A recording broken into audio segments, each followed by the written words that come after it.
मैंने एक आवारा बिल्ली को घर लाकर उसके साथ एक मजाक क्या किया कि बेटा कल तुझे नसबंदी के लिए ले जाऊंगा। अगले ही दिन मेरी फीमेल सीईओ ने बिना वजह मेरा बोनस काट लिया। इतना ही नहीं, वो मुझे ऐसे देख रही थी जैसे मैंने उसकी पुश्तैनी जायदाद हड़प ली हो। एक सुबह जब मैंने ऑफिस के केबिन से आ रही बातें चोरी छिपे सुनी तो मेरे पैरों तले जमीन खिसक गई। बॉस कह रही थी, एक किलर ढूंढो, निशाना ये बेवकूफ कर्मचारी मुझको बनाना है। उस गुस्सैल और नखरेबाज बॉस को देखते ही मेरा दिमाग ठनका। इसकी शक्ल तो मेरी उसी नन्ही तिनकी बिल्ली से मिलती जुलती है। 3 दिन पहले मैं ऑफिस से घर जाने के लिए अपनी कार के पास पहुंचा तो देखा कि पिछले टायर के पास एक बिल्ली दुबकी बैठी है। मेरा तो एनिमल लवर वाला भूत जाग गया। मैंने उसे गोद में उठाया और बोला, लोग कहते हैं कि कैलिको बिल्लियां बिल्लियों की दुनिया की एलिया भट्टर होती है। छोटी परी, तू बड़ी किस्मत वाली है कि तुझे मैं मिल गया। चल मेरे साथ घर चल, वहां तुझे लजीज खाना खिलाऊंगा। बोलते बोलते मुझे एहसास हुआ कि मैं कितना बड़ा क्रीप लग रहा हूँ। ऐसा लग रहा था जैसे मैं किसी मासूम लड़की को बहला फुसला रहा हूँ। मैंने बगल वाली सीट पर बैठी उस बिल्ली को देखा तो कसम से उसकी आंखों में मेरे लिए 30% नफरत, 30% शक और 40% भयंकर गुस्सा भरा था। मुझे मजा आने लगा कि बिल्ली है या कोई ड्रामा क्वीन मेरी एक एक बात समझ रही है। चूंकि वो सड़क से आई थी तो मैंने सोचा पहले इसे वैक्सीन लगवा लूं। मैं उसे नीचे के पेट क्लिनिक ले गया। वहां के डॉक्टर ने स्कीम चिपकाते हुए कहा, सर हमारे पास नहलाने, चेकअप और वैक्सीन के साथ एक कॉम्बो पैक है जिसमें एक नसबंदी फ्री है। नहलाने और वैक्सीन तक तो वो बिल्ली शांत थी, लेकिन जैसे ही उसने नसबंदी शब्द सुना, भाई साहब वो पिंजरे में ऐसे पागल हुई जैसे मैंने उसकी शादी तोड़ने की बात कर दी हो। वो चिल्लाने लगी, काटने दौड़ने लगी। मुझे शक हुआ, क्या इस बिल्ली को वाकई पता है कि नसबंदी क्या होती है? उसका ड्रामा देखकर मैंने हार मान ली और कहा, चलो ठीक है, अगर ये नहीं चाहती तो नसबंदी रहने देते हैं। अगर सेहत ठीक रही तो क्या पता ये सुंदर सुंदर बच्चों की फौज खड़ी कर दे। डॉक्टर ने कहा, ठीक है, पहले फॉर्म भर दीजिए और बिल्ली का नाम बताइए। मैंने अपनी जादुई बुद्धि दौड़ाई और नाम लिखा, शाओमी। मुझे अपनी क्रिएटिविटी पर बड़ा नाज हो रहा था, लेकिन जब मैंने चेकअप के लिए जाती हुई उस बिल्ली को देखा तो उसके चेहरे पर जो धिक्कार वाले भाव थे उन्हें देखकर ऐसा लगा जैसे वो मन ही मन कह रही हो, इतना घटिया नाम रखने के लिए तुझे नरक में भी जगह नहीं मिलेगी। सब कुछ होने के बाद मैंने महंगा वाला प्रीमियम कैट फूड खरीदा और उसे लेकर घर आ गया। मैंने बड़े प्यार से कटोरे में खाना निकाला और उसके सामने रखकर बोला, बेचारी सड़क पर न जाने क्या क्या कचरा खाया होगा, आज पहली बार असली बादामी खाना चख, खा ले मेरी भुक्कड़ बिल्ली। लेकिन वो तिरंगी बिल्ली नन्ही रानी ने उस महंगे कैट फूड को बस हल्का सा सूंघा और ऐसा चेहरा बनाया जैसे उसे कब्ज हो गया हो। उसकी आंखों में साफ लिखा था, ओए चमन, क्या ये इंसानों के खाने लायक भी हैं? तू मुझे ये खिलाएगा? मेरी उम्मीदों भरी शक्ल देखकर उसने एहसान जताते हुए एक दाना चखा और अगले ही पल वाक उसने सारा बाहर उगल दिया। भाई साहब बिल्ली है या वाटर गन? उसने तो उल्टी का ऐसा फव्वारा छोड़ा कि वाटर गन भी शर्मा जाए। फिर उसने इंसानों की तरह 2 बार अपना मुंह पोंछा, दुम झटकारी और शान से बालकनी की तरफ चल दी। मैं अपना सिर खुजलाने लगा, अबे तू सड़क छाप आवारा बिल्ली है या किसी महल की राजकुमारी? इतना नखरा, भूखी मर जाएगी क्या? तभी दरवाजे की घंटी बजी। मेरा रोज का रूटीन था ऑफिस से आते ही नीचे वाले रेस्टोरेंट से स्पेशल थाली मंगवाना। डिलीवरी वाले को विदा कर हाथ धोकर मैं जैसे ही खाने की मेज पर पहुंचा, मेरे होश उड़ गए। वो नन्ही रानी तो मुझसे भी 4 कदम आगे निकली। वो मेज पर ऐसे जमकर बैठी थी जैसे घर की मालकिन हो। वो बड़े मजे से मेरी खट्टी मीठी पसलियां चबा रही थी, एक घूंट मछली का सूप पी रही थी और तो और विटामिन की कमी ना हो जाए इसलिए बीच बीच में सलाद भी चल रही थी। मैंने उसे गर्दन से दबोचा और चिल्लाया, नीचे उतर, ये क्या बदतमीजी है? घर मेरा, खाना मेरा और तू मेज पर बैठकर दावत उड़ा रही है। अभी तो मैंने चखा भी नहीं था। वो ऐसे देख रही थी जैसे कह रही हो, थोड़ा सा खा लिया तो इतना क्यों चिल्ला रहा है, कंजूस कहीं का। मैंने अपनी बर्बाद हो चुकी टेबल देखी और रोना आ गया। फिर सोचा, अभी तो इसे वैक्सीन लगी है, सब साफ ही होगा, शायद खाने से कुछ ना हो। भूख इतनी लगी थी कि मैंने नीचे से एक पीस उठाया और खाना शुरू कर दिया। पर मुझे क्या पता था कि वो बिल्ली मुझे देखकर शर्म से लाल हो रही है। वो मुझे ऐसे देख रही थी जैसे हम कोई इनडायरेक्ट किस कर रहे हो। भाई बिल्ली है या कोई शर्मिली दुल्हन? तभी मेरे दोस्त पांडू का फोन आया। पांडू, ओए डोरेमोन, तेरी किस्मत चमकने वाली है, बड़ी खबर है, अपनी कंपनी की हॉट बॉस लियो रोयान लापता हो गई है। मैं तो उसने मुझे बता के थोड़ी जाना था, मैंने उसे किडनैप नहीं किया भाई। पांडू, अबे गधे सुन तो, हमारी बॉस आज तक सिंगल है, एकदम सफेद खली। अगर तूने उसे ढूंढ लिया और पटा लिया तो तू सीधा चपरासी से दामाद बन जाएगा। मैं, बकवास बंद कर, तू क्यों नहीं ढूंढ लेता? पांडु, भाई मैं जाऊंगा तो बोना और स्नो व्हाइट वाली कहानी लगेगी, तू जाएगा तो हीरो हीरोइन वाली, जा ढूंढ ले। मैंने फोन काट दिया। पागल कहीं का, पैसे कमाने दे, ये फालतू के काम मेरे बस के नहीं। मैं लैपटॉप खोलकर शेयर मार्केट देखने लगा और बुदबुदाया, लगता है रेडमी डैमी के शेयर गिरने वाले हैं, ये पैसा लगाने का सही मौका है। तभी कोने में बैठी बिल्ली ने एक जोरदार और बेइज्जती वाली आवाज निकाली, मुंगेरी लाल के हसीन सपने, रेडमी अभी आसमान छू रहा है, गिरेगा कैसे, बेवकूफ इंसान। कसम से अगर मुझे बिल्ली की भाषा समझ आती तो उस वक्त मेरा ईगो हर्ट हो जाता। अगर तूने ऐसा किया ना तो चड्डी बनियान तक बिक जाएगी तेरी। जैसे ही मैं शेयर खरीदने के लिए कीबोर्ड पर हाथ रखा, उस तिरंगी बिल्ली ने छलांग लगाई और कीबोर्ड पर तांडव शुरू कर दिया। मैंने उसे घूर कर देखा, क्या हुआ, तू मुझे ये करने से रोक रही है? मुझे लगा शायद इस बिल्ली में कोई दैवीय शक्ति है। मैंने उसे किसी एक्सपर्ट की तरह समझाना शुरू किया, देख रेडमी के शेयर अभी आसमान में है, सबको लगा है और बढ़ेंगे, पर असल में इनकी लंका लगने वाली है। कंपनी के 2 बड़े डायरेक्टर अंदर ही अंदर खेल कर रहे हैं।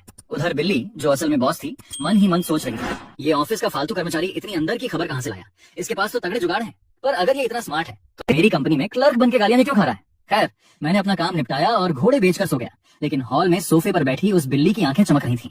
वो दबे पांव दरवाजे तक पहुंची और हैंडल खोलने के लिए जैसे ही उछली, अचानक एक सफेद रोशनी हुई। वो बिल्ली अब मैडम बॉस लियो रोयान बन चुकी थी। खुद को उस हालत में देखकर उसका चेहरा टमाटर जैसा लाल हो गया। कितनी शर्म की बात है। उसने दबे पांव मेरे वार्डरोब से मेरी एक बड़ी सी ढीली ढाली टी शर्ट निकाली और पहन ली। फिर वो मेरे बिस्तर के पास आई और मुझे सोते हुए देखकर बुदबुदाई, यही है वो कमीना जिसने मुझे किडनैप किया और मेरी नसबंदी कराने चला था।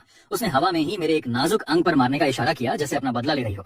फिर उसने बड़ी चालाकी से मेरा हाथ पकड़कर मेरे ही फिंगरप्रिंट से फोन अनलॉक किया और अपनी सहेली को मैसेज भेजा, कुन कुन चौराहे पर लेने आओ, रिप्लाई मत करना। मैसेज डिलीट करके जाते जाते उसने मुझे ऐसी नजर से देखा जैसे कह रही हो, कल ऑफिस आ, फिर बताती हूँ तुझे। सोसाइटी से बाहर निकलते ही वो अपनी लग्जरी पोर्श कार में बैठ गई। वो घर नहीं गई बल्कि सीधे ऑफिस पहुंची और उन शेयर्स की डिटेल निकालने लगी। वो हैरान थी कि जो बात उसे करोड़ों का नुकसान करा सकती थी वो उस बेवकूफ कर्मचारी को पहले से पता थी। वो खुद से कहने लगी, बिल्ली बनना क्या भगवान का इनाम था? पर नहीं, मुझे दोबारा बिल्ली नहीं बनना। उस घटिया आदमी ने मेरा फायदा उठाया और मुझे भुक्खड़ बोला। अगली सुबह 9 बजे लियो रोयान अपनी कुर्सी पर बैठी बैठी झपकी ले रही थी। नींद में उसे फिर से वही सपना आया कि वो फिर से बिल्ली बन गई है और नींद में लियो रोयान ने देखा कि वो फिर से बिल्ली बन गई है और पूरी रात मेरी बाहों में सिमट कर सोई हुई है। अचानक उसकी आंख खुली। मैडम क्या हुआ, सब ठीक तो है? सारे बोर्ड डायरेक्टर्स मीटिंग रूम में आपका इंतजार कर रहे हैं, सेक्रेटरी ने धीरे से कहा। लियो रोयान का पारा 7वें आसमान पर था। एक तो वो डरावना सपना जिसमें वो मेरी बाहों में थी और ऊपर से पूरी रात की अधूरी नींद। वह गुस्से में पैर पटकती हुई मीटिंग रूम की तरफ बढ़ी। तभी ऑफिस एरिया से गुजरते वक्त उसकी नजरें मुझे ढूंढने लगी। आखिरकार कोने वाली सीट पर मैं उसे मिल गया, मजे से अपना फोन चलाता हुआ। उसने मन ही मन सोचा, कमीने इंसान, मैं यहाँ रात भर सो नहीं पाई, ऑफिस में मीटिंग्स का बोझ है और तू यहाँ बैठकर मजे से फोन चला रहा है। उसने चिल्लाकर कहा, वो जो कोने में कर्मचारी फोन चला रहा है उसका इस महीने का पूरा बोनस और रिवॉर्ड काट दो। सेक्रेटरी बेचारी दंग रह गई। जी मैडम, पर अजीब बात है, आज तक आपने किसी को इतनी छोटी बात पर इतनी बड़ी सजा नहीं दी और फोन तो सब इस्तेमाल कर रहे हैं, सिर्फ इसी को क्यों? तभी बॉस को याद आया, यहाँ एक पांडु नाम का भी लड़का है ना? सेक्रेटरी, जी मैडम, वो बगल वाली सीट पर ही है। बॉस, उसका भी बोनस काट दो। सेक्रेटरी, पर मैडम वो तो फोन नहीं चला रहा। बॉस, वो बहुत जोर जोर से बोलता है, मुझे आवाज यहाँ तक आ रही है। जबकि बेचारा पांडु उस वक्त सांस भी धीरे ले रहा था। उधर मैं अपनी ही दुनिया में मस्त था। पैर पर पैर चढ़ाकर मैं यूट्यूब पर बिल्लियों को कैसे पालने वाला वीडियो देख रहा था। अचानक मैनेजर मेरे पास आया और जोर से मेज थपथपाई। मैनेजर, अभी भी फोन ही चला रहा है? तुझे पता है अभी बॉस यहाँ से गुजरी थी, उन्होंने तुझे रंगे हाथों फोन चलाते देख लिया और तेरा इस महीने का सारा बोनस काट दिया। मैं, क्या? पर भाई सब तो कह रहे थे कि बॉस मिसिंग है। मैनेजर, लापता तेरा सिर, वो साक्षात दुर्गा का अवतार बनकर आई थी और तेरी बलि चढ़ा दी। और सुन, तूने ही उन्हें कल रात मैसेज किया था ना कि वो लापता है। ले, तेरी वजह से बगल वाले पांडु का भी पत्ता साफ हो गया। पांडु रोते हुए, अबे ओ डोरीमोन, मैंने तेरा क्या बिगड़ा था? मैं तो चुपचाप बैठा था, मेरा बोनस क्यों कटवा दिया? मैं, भाई मुझे क्या पता, लगता है बॉस को मुझसे या शायद मेरी बिल्ली से कोई पुरानी दुश्मनी है। उधर मीटिंग रूम में बैठी लियो रोयान का दिमाग काम नहीं कर रहा था। उसके कानों में अभी भी मेरी वो बात गूंज रही थी, अगर इसकी सेहत ठीक रही तो क्या पता ये सुंदर सुंदर बच्चों की फौज खड़ी कर दे। ये सोचते ही उसका चेहरा शर्म से लाल हो गया। वो मन ही मन बुदबुदाई, हे भगवान, अगर मैं फिर से बिल्ली बन गई तो क्या होगा और छुट्टी के बाद मैं जाऊं कहां? उसने सोचा कि अपनी आलीशान विला जाना सबसे सही है, वहां नौकर चाकर खाना खिला देंगे। पर तभी उसके दिमाग में एक खतरनाक ख्याल आया, क्या मुझे फिर से उस बेवकूफ कर्मचारी डक्सियोंग के घर जाना चाहिए?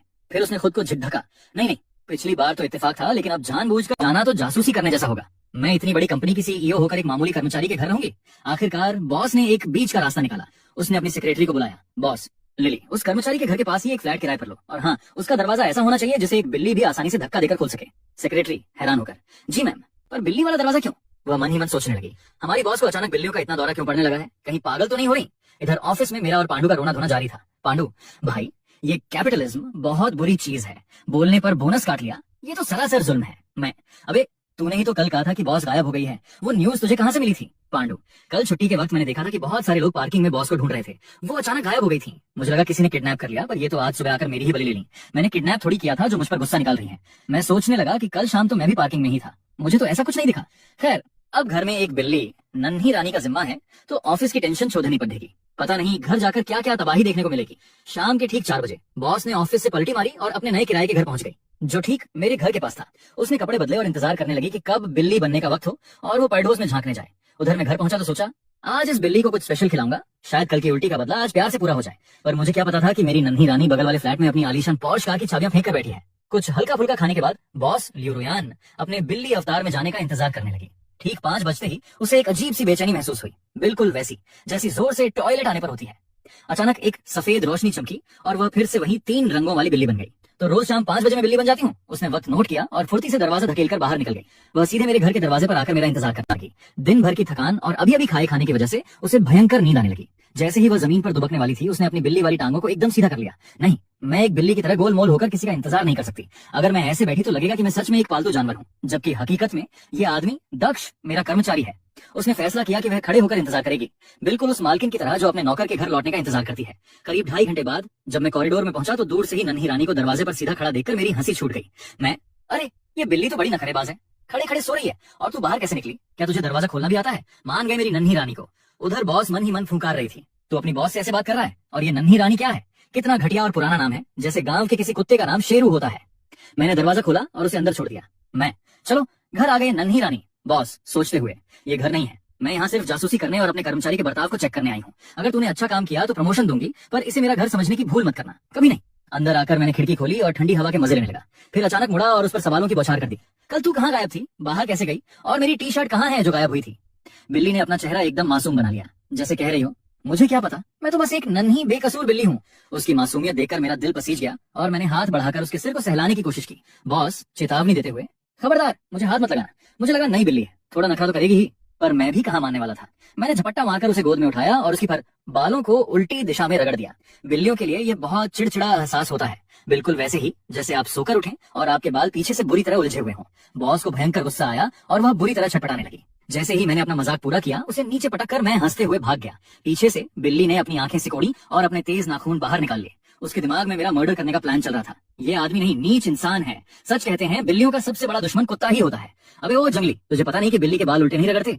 मैंने उसकी फुंकार को नजरअंदाज किया और हंसते हुए बोला, इतना गुस्सा मत कर नन्ही रानी। वैसे तो जब गुस्सा करती है ना, तो बिल्कुल मेरी बॉस जैसी लगती है, एकदम खतरनाक डायनासोर। बॉस मन ही मन, क्या इसने मुझे डायनासोर बोला? आने दे कल का सूरज, तुझे बताती हूँ।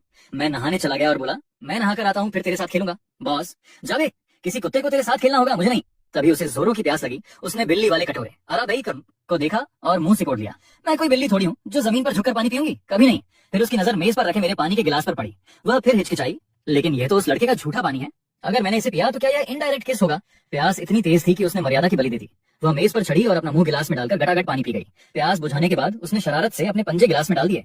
तूने मेरे बाल उल्टे किए थे ना, अब तू मेरे पंजों वाला पानी पी। रंगे हाथों पकड़ी गई नन्ही रानी। तभी मैं तौलिया लपेटे बाहर आया और उसे देख लिया। नन्ही रानी, तू ये क्या कर रही है? बॉस कांपते हुए, ले भाई पकड़ी गई, अब ये मुझे पक्का मारेगा। मैंने गिलास उठाया और शांति से बोला, देख तू ये कप इस्तेमाल कर सकती है, पर अगली बार इसमें अपने पैर मत धोना, ठीक है? बॉस को थोड़ा अचरज